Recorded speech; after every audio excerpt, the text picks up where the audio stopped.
was insanely hyped to play Metal Gear Solid 5. The only thing I can think of that comes anywhere close to being similar to how hyped I was the release of World of Warcraft Burning Crusade back in 2007. So, I was prepared. I was ready to play the fuck out of MGS5 and get right to making a video. Already had a script written, because at that point, I was honestly convinced there was no possible way that could be anything less than amazing. I thought it could only be perfect. But yeah, I was totally wrong there, because it ain't perfect. I've said it before, and I'll say it again.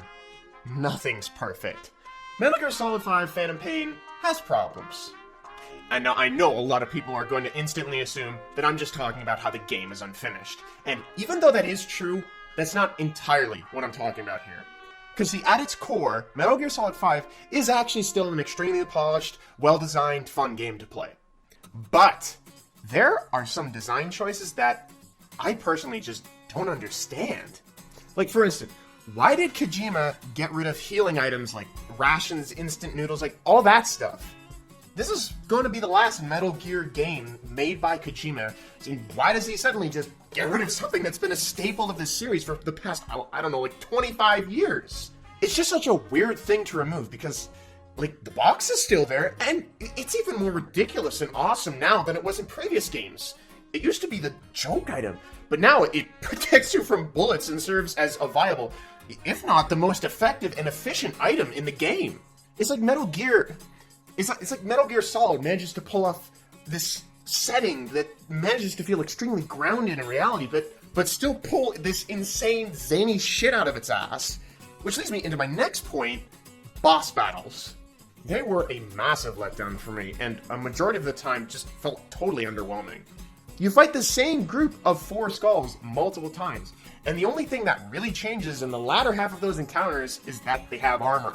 Sure, the first time I fought them, I was like, oh! But after that, when you have to fight them for the 3rd time onward, it just thought to myself, oh, again? That initial Philanthropist stealth section you do when you're rescuing Huey was like crazy hype and made it feel super menacing. So when I finally got to the actual fight, I was sweating buckets, sort of, oh god, it's finally happening. Oh, here we go. Oh. And then you literally just shoot rockets at it for 10 minutes. And it falls over. Okay. Remember in Peace Walker, how you could blow up all the individual parts of those Metal Gears? And how destroying those individual parts actually made the rest of the fight different? This fight was nothing like that. There's no strategy whatsoever. Philanthropist is just like a yellow cake rocket sponge. Oh, you want to know another thing that Peace Walker had that MGS5 doesn't? Co-op. Maybe I'm asking a little too much here, but some form of cooperative play was a feature I was honestly expecting from the game. The fact that it didn't have it in any way, shape, or form was just disappointing. I mean, like, a majority of these boss fights might not be all that great, but I can tell you now, being able to do something, anything with your friends, instantly makes that thing more fun to do. I think the closest I ever got to actually interacting with my friends in this game was visiting their FOBs. I mean, hey, look, we're here together on a deck, but we can't actually do anything. If either of us knock one another out, you just get kicked out of the session. So, what's the fucking point of being able to visit each other's FOBs anyways? The only FOBs I ever invaded were base development platforms, as they always had an abundance of resources. And even when I invaded a different, larger platform, nothing was different. Everyone's FOB is the exact same. The only, legitimate differences between people's FOBs is whether they have traps turned on or off, and how well equipped their guards are. Overall, I don't mind the whole invasion mechanic that comes with FOBs, but what I do mind is that it gave Konami a way to input microtransactions into the game. Without FOBs, I probably wouldn't have had to wait 2 in-game hours for items to develop, and I also probably wouldn't be running out of fuel so quickly. Are you fucking serious? This is literally Farmville Metal Gear Edition! And I think the worst part is that someone actually paid to make this go faster. Someone actually bought 2 extra FOBs for 40 Ameribucks. The absolute madman. In general, FOBs did not need to be in this game. And you know what else honestly did not need to be in this game? Mother Base. Here's a detailed list of all the things you can do on Mother Base. Wow, it's nothing. And this is the only one that actually serves a purpose gameplay-wise. It's useless. Mother Base is fucking useless. Wow, I can walk around on the deck and look at my soldiers and smack them to boost morale by 0.1%. Oh, hey, let's go down and visit Anthony Birch and stare at him. Good morning, little Miss Isis. How are you doing today? Here's a picture of you when you weren't composed of nothing but ashes. But she's an illusion. Not real. Hello, my name is Anthony Birch. I'm innocent! I'm innocent! Exquisite revenge. It's a wish, not a dog, Snake! Doesn't make any fucking sense. You know, story has always been a really weird selling point for me when it comes to Metal Gear. I think I must have watched, like, every single trailer for this game at least a dozen times each, and then overanalyzed and attempted to decipher just what the hell was going on in them. And I think what's most annoying about me trying to actually explain this game's story is that in the grand scheme of things, I actually find it really hard to relate the entirety of this game to the rest of the series. Yes, there's a story, but it feels so stripped down, self-contained, and just disconnected from all the other games. The only real connection it has to the rest of the series is its characters. And, like, even they feel different and distant. None of them have the charm they used to have from the previous games. They all feel so empty. Miller just limps around yelling at people because he's obsessed with revenge, where Ocelot's eccentric personality is nowhere to be found. Most of your interactions with both of these guys come in the form of orders over the radio, and since you can't actually go inside of Mother Base, you never actually get to see them outside of that radio chatter, and you only actually see them in cutscenes. And hey, you hear a lot of Ocelot and Miller in these missions, but if there was any character I wanted to hear less of this time around, it would be Huey, cause oh my god. It's your fault! They're dead because of you! The more that little faggot opened his mouth, I just wanted him to stop opening it. Like, how'd you go from being a pretty cool guy to an absolute cuck? It's a wolf, not a dog, Snake! Why are you killing your men, Snake? Because they're fucking infected. They're gonna die anyways. God, how dense are you? You're shooting your own men. That's not the big boss I knew. Then there are other characters like the third child and the man on fire. I was just thinking, man, there's got to be more to these characters than meets the eyes. What's their backstory? What the hell's going on? Like, there's got... No. It's just Psycho Mantis. And that's just Vulcan.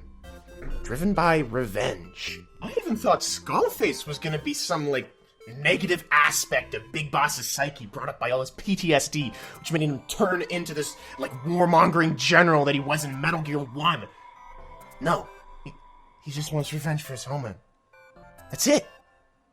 All these villains are just so one-dimensional.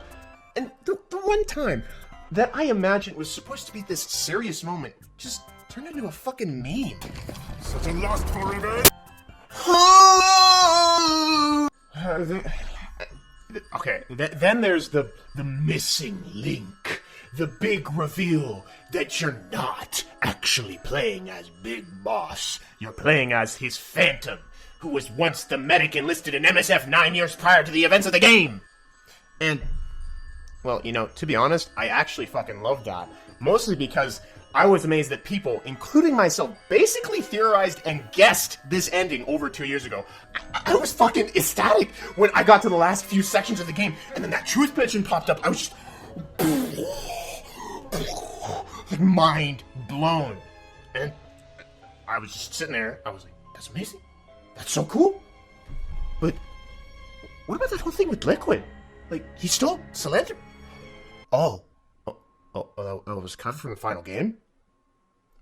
Oh, there's supposed to be a third chapter? Oh. So, the missing link is Venom Snake. That's it. Oh, okay. I guess.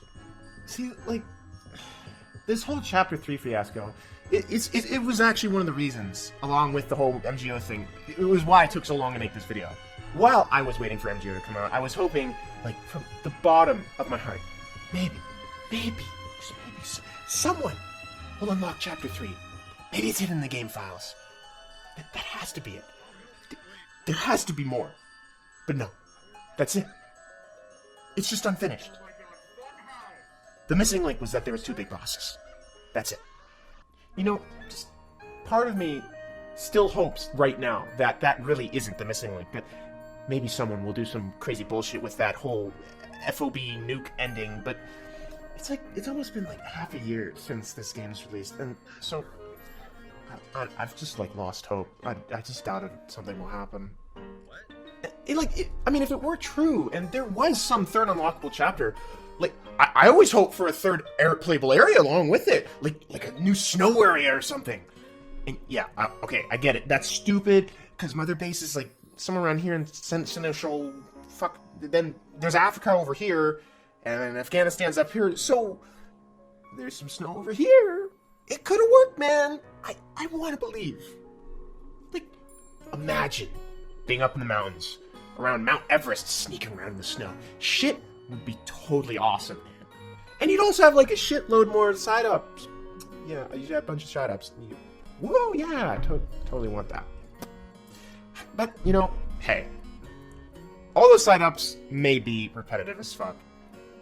But at the end of the day, look, I still really enjoyed Metal Gear Solid 5. Like, a lot.